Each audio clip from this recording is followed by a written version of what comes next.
안녕하세요. 신우 때문에 골치가 아파 죽겠는 30대 여성입니다. 막무가내 신우 때문에 새언니 볼낯도 없고, 하지만 덕분에 시부모님하고 안 보고 살게 되었으니 이건 고맙다고 해야 하는 건지. 정말이지 생각할수록 기도 안 차네요.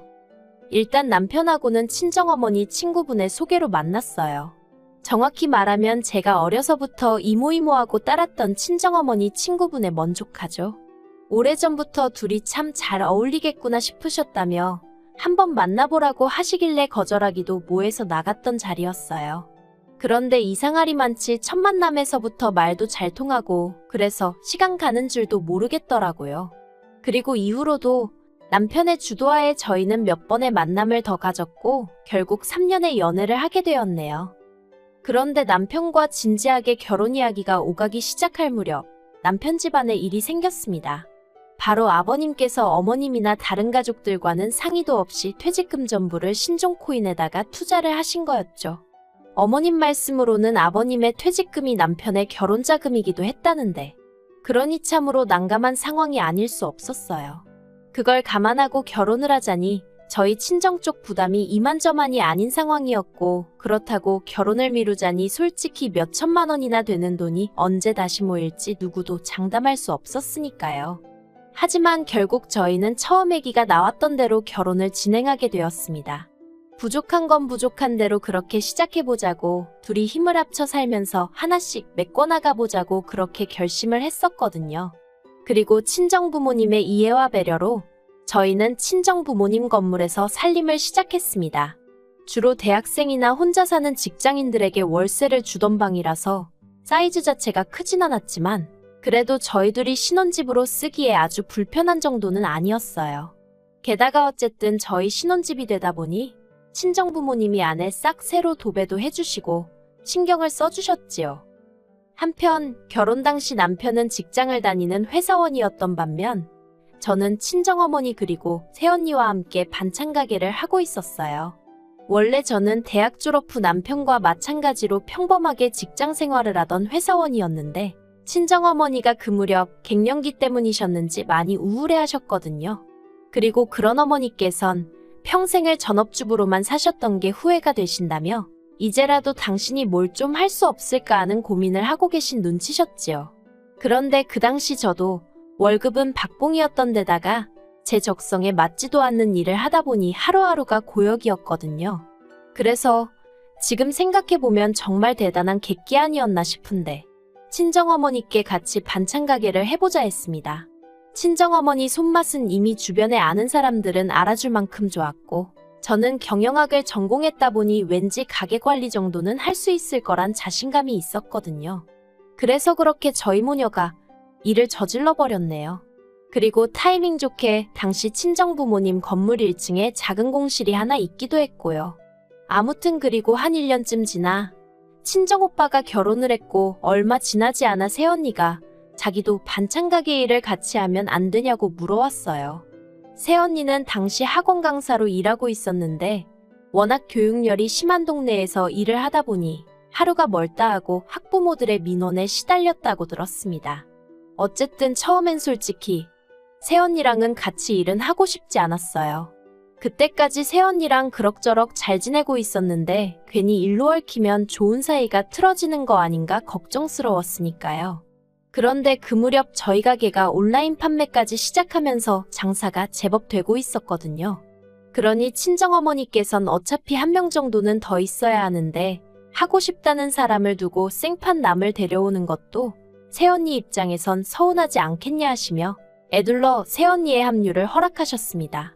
그리고 친정어머니가 허락하셨으니 더는 제가 왈가왈부할 상황이 아니었죠. 그래서 그렇게 셋이 장사를 하게 되었는데 다행히 새언니랑 저랑 죽이 워낙 잘 맞아서 지금은 친정오빠도 황당해할 만큼 가깝게 지내고 있어요. 하지만 어째서인지 제 신호하고는 도통 가까워질래야 가까워질 수가 없었습니다. 처음엔 단순히 저희가 사는 곳이 너무 머니까 그래서 자주 볼 수 없으니까 어쩔 수 없는 거라고 생각했어요. 그런데 시댁에서 차로 3시간쯤 걸리는 거리에 살던 신우가 시댁으로 이사를 오고 나서야 단순히 거리의 문제가 아니라는 걸 알게 되었네요.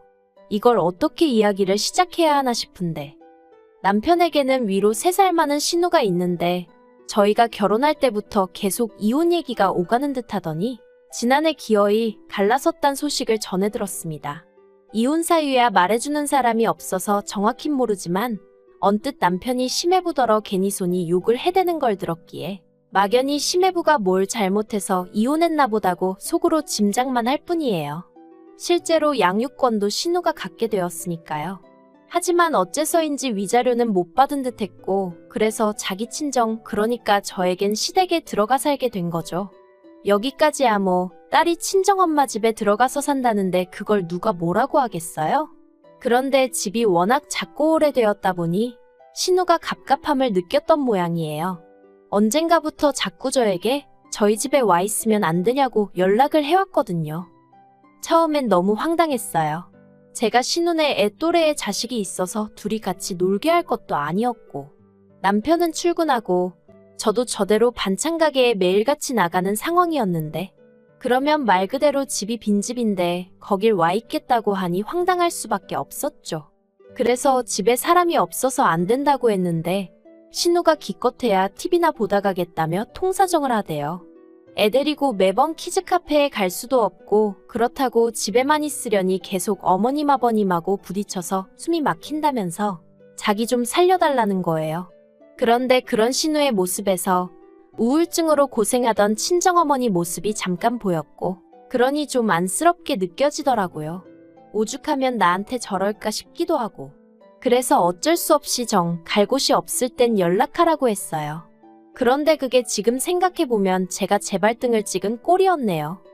처음엔 일주일에 한 번 정도였어요. 그리고 이제 와서 말이지만 아무리 그래도 남의 집에 오는 건데 하다못해 오렌지 주스 한 병 사들고 온 적이 없어요.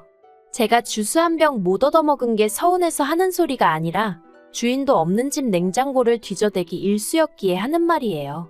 그리고는 매번 하는 말이 애가 너무 배고파해서 있는 거 대충 꺼내서 밥 먹였다는 식이었는데 애 때문이라곤 하지만 그래도 남의 집에 올 땐 밥은 미리 해결을 하고 오던가 어쨌든 차려 먹었으면 설거지 정도는 해놔야 하는 게 정상 아닌가요? 반찬은 있는 대로 꺼내서 다 먹고 그릇이랑 그릇도 다 끄집어내놓고 그리고 이런 일이 계속해서 반복되니까 그땐 저도 좋은 마음이고 뭐고 정말 짜증이 솟구치더라고요. 하지만 제가 더 화가 나고 불쾌했던 건 저희 집에서 잘 먹고 놀았으면 조용히 자기 집에 가면 되지. 괜히 저희 반찬 가게에 들려서는 이거 맛있겠다 저거 맛있겠다. 막말로 무슨 거지도 아니고 진열장을 보면서 맛있겠다 소리만 수십 번은 하는 거예요. 그래서 처음엔 새언니 보기도 민망하고 그래서 제가 집에 가져가서 어머님이랑 드시라고 공짜로 몇 개를 챙겨줬어요. 아니 근데 이것도 두세 번 반복되니까 나중엔 자기가 맡겨놨다고 착각이라도 한 건지 한 번은 오늘은 자기가 집에 빨리 가봐야 한다면서 미리 반찬 좀 챙겨놓으라는데 어이가 없더라고요. 그래서 네, 얼마니까 아래 계좌로 보내주세요 했더니 전화가 걸려왔습니다. 그리곤 저더러 문자 잘못 보낸 거 아니냐는데 제가 아니라고 지금까지 종류별로 다 드셔보셨으니 이제는 돈 내고 사드시라 했거든요. 그랬더니 난리를 치대요. 아무리 장사꾼이라도 그렇지 가족을 상대로 무슨 짓이냐면서요. 그래서 저는 뭐 땅 파서 장사하냐고 저도 먹고 살아야 할 거 아니냐니까 대해단하다며 비아냥거리곤 돈도 안 보내고 반찬 가지러도 안 오더라고요. 그리고 그렇게 신우랑 사이가 대면대면해진 지 석 달쯤 지났을 무렵이었습니다. 평소와 다른 컨디션에 설마 싶었는데 확인을 해보니 임신이더라고요.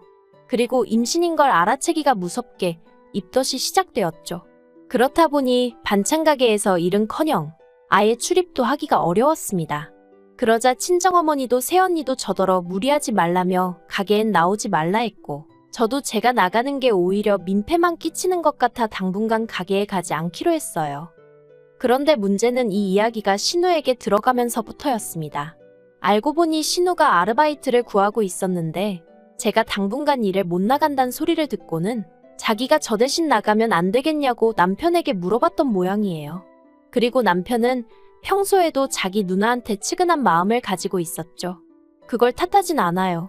저한테는 이상한 신우일지라도 남편에게는 피를 나눈 하나뿐인 누나이고 그런 누나가 어쨌든 이혼까지 당하고 혼자 애를 키우고 있으니 오히려 측은하게 생각을 안 하는 동생이 있다면 그게 이상한 거 아니겠어요? 하지만 제가 하고자 하는 말은 아무리 신우가 안쓰럽다고 해도 반찬 가게는 엄연히 제 사업장이고 거기엔 저희 친정어머니도 새언니도 있잖아요. 그래서 남편에게 미안하지만 그건 곤란하다 했어요. 내가 집에서 할 수 있는 일은 계속해서 할 거고 그래도 사람이 필요하면 사람을 뽑기야 하겠지만 그래도 신우는 여러모로 불편해서 안 된다고요. 그랬더니 남편이 어차피 저는 가게에 안 나가니까 새언니랑 저희 친정어머니의 의견이 중요한 거 아니겠냐면서 한번 물어봐 줄 수도 없냐는 거예요. 그래서 저도 남편이랑 더는 왈가왈부하고 싶지 않아서 알겠다고 했어요. 솔직히 어차피 새언니고 친정어머니고 제가 신우라면 얼마나 치를 떠는지 알고 있으니 좋다고 할 리가 없다는 확신도 있었고요. 그리고 아니나 다를까 무르나만 하였죠. 친정어머니도 새언니도 어떻게 일을 같이 하냐고 아주 손사래를 치더라고요. 특히 새언니는 신우가 몇 번이나 진상 떠는 걸 자기 눈으로 봤었기에 아주 넌더리를 치대요. 그래서 저는 남편에게 물어봤지만 역시나 싫다고 하더라고 있는 그대로의 사실을 전했어요. 그런데 정말 남편은 도대체 무슨 생각으로 기대를 했던 건지 실망한 기색이 역력한 거예요. 어찌나 당황스럽던지. 그래도 남편이 이내 알겠다고 했고 그래서 그렇게 얘기가 다 끝났다고 생각했습니다. 그런데 황당한 일이 며칠 뒤에 벌어졌어요. 제가 정기검진 때문에 잠깐 병원에 갔던 사이에 신우가 반찬 가게에 찾아왔었던 거죠. 그리고 반찬 가게에 왔으면 조용히 반찬이나 사고 갈 것이지 저희 새언니를 붙들고 왜 자기랑 일하기가 싫으냐고 물어보더랍니다. 문제는 그땐 저희 친정어머니도 잠깐 자리를 비우신 상황이라 새언니 혼자 있었는데 저희 신우가 그러고 나오니 새언니가 얼마나 놀랬겠어요. 그래서 새언니가 신우더러 자기는 할 말이 없으니 저하고 얘기를 하라고 했답니다. 그런데 저희 신우가 계속 집요하게 도대체 제가 자기 욕을 어떻게 했길래 무조건 싫다 하냐고 그러면서 그쪽이 나랑 말이라도 몇 마디 해봤냐? 내가 뭐가 어때서 싫다는 거냐? 새언니 말이 그나마 같은 여자니까 버티고 있었지. 정말 소름 끼치고 무서웠다고 하던걸요. 그리고 이 일은 바로 저희 친정오빠 귀에 들어갔고 제 귀에도 들어왔죠. 친정오빠가 저희 남편을 불러서 이게 말이 되는 상황이냐고 지금 우리 집안을 얼마나 가짱게 봤으면 어떻게 사돈 내쫓아와서 그딴 행동을 하고 갈 수가 있느냐고 정말 불같이 화를 냈어요. 친정부모님도 이런 황당한 경우가 어딨냐 싶으셨다지만 이미 친정오빠가 한바탕 해놓은 만큼 나서진 않으셨고요. 아무튼 친정오빠가 남편더러 한 번만 더 이 비슷한 일이라도 있으면 이 정도로 안 끝날 거라고 한 번 두고 보라고 아주 엄포를 놓았습니다.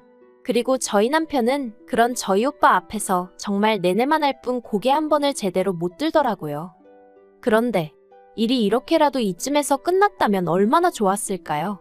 하지만 저희 남편은 남편대로 사고는 신우가 쳤는데 욕은 자기가 먹었다 싶었는지 그래서 그게 억울하기라도 했는지 시댁에 전화를 해서는 시부모님한테 아주 난리를 치더라고요.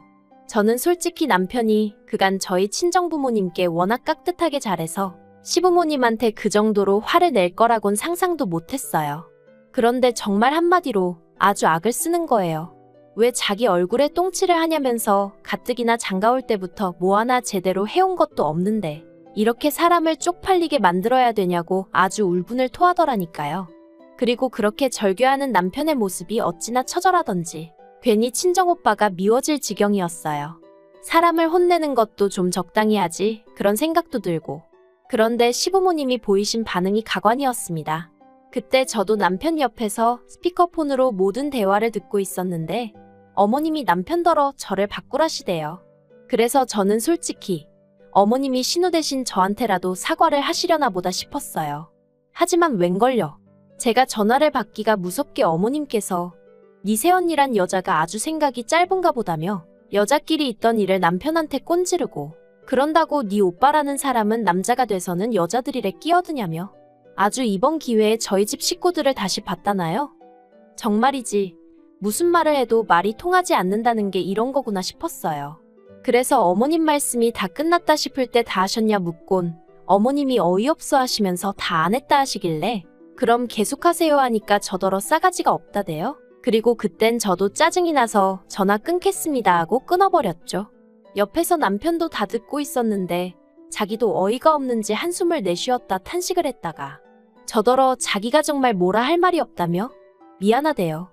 그래서 남편한테 앞으로 우리 집에서 있는 일은 시댁에 전하지 말라고 했어요.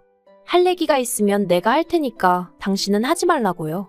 단, 신우에게 우리 새언니한테 사과는 똑바로 하라고 말하라 했네요. 그 사과가 이루어지기 전에는 나도 신우고 시부모님이고 다 없다 생각하고 안 보고 지낼 테니 그런 줄 알라고요. 그랬더니 남편이 알겠답니다. 그러면서 정말 저 볼 낯이 없다고 또다시 미안하다 하는데 괜찮다고 말해주기도 싫고 하지만 앞에서 울고 짜는 남편을 보고 있으니 마음은 불편하고 여러모로 성질이 나 죽는 줄 알았네요. 저라는 신우를 잘못 만나 곤욕을 치르는 저희 새언니한테는 너무 미안해서 정말 면목이 없었고요. 신우가 먹고 살기 힘든 건 안타까운 일이지만 솔직히 제 입장에선 신우도 그렇고 어머님도 그렇고 종로에서 뺨 맞고 한강에서 눈 흘긴단 생각밖에 안 들었어요. 그리고 무엇보다 임신한 며느리한테 어머님은 그렇게 막말을 하셨어야 했을까 싶었죠. 그래서 이틀 뒤인가 어머님한테 연락이 왔는데 안 받았어요. 문자는 아예 읽지도 않고 지워버렸습니다. 그랬더니 남편이 넌지시 어머님이 저랑 애랑 잘 지내는지 궁금해하신다 그러길래 관심 끝이라고 전해드리라 했어요. 임신한 며느리한테 그런 막말을 퍼부으실 땐 뱃속 손주는 안중에도 없으셨던 거 아니냐고. 나도 그런 어머님한테 내 애 얘기할 생각 없다고 딱 잘라버렸죠. 그리고 저 2달 뒤에 출산인데 남편한테 어머님한테 병원이 어디고 그런 거? 입도 뻥끗하지 말라고 했어요. 애 낳고 나와서 어머님이 고시누고 보이면 그 길로 당신하고 이혼할 거니까 그런 줄 알라고요. 그랬더니 남편이 알겠답니다. 가끔 애가 무기냐? 왜 애를 내세워서 시부모를 조종하려 드냐 하는 얘기를 들으면 맞아. 애는 무기가 아니지 싶었는데 이게 막상 제 상황이 이렇게 되니까 애라도 내세워서 저도 시부모님한테 맞설 수밖에 없게 되네요. 정말이지 신우 한 사람 때문에 이게 다 무슨 상황인지 본인이 문제인 걸 본인이 알아야 되는데 말이죠. 아무튼 그래도 저는 솔직히 덕분에 시댁 안 보고 사니까 속은 편하고 좋네요.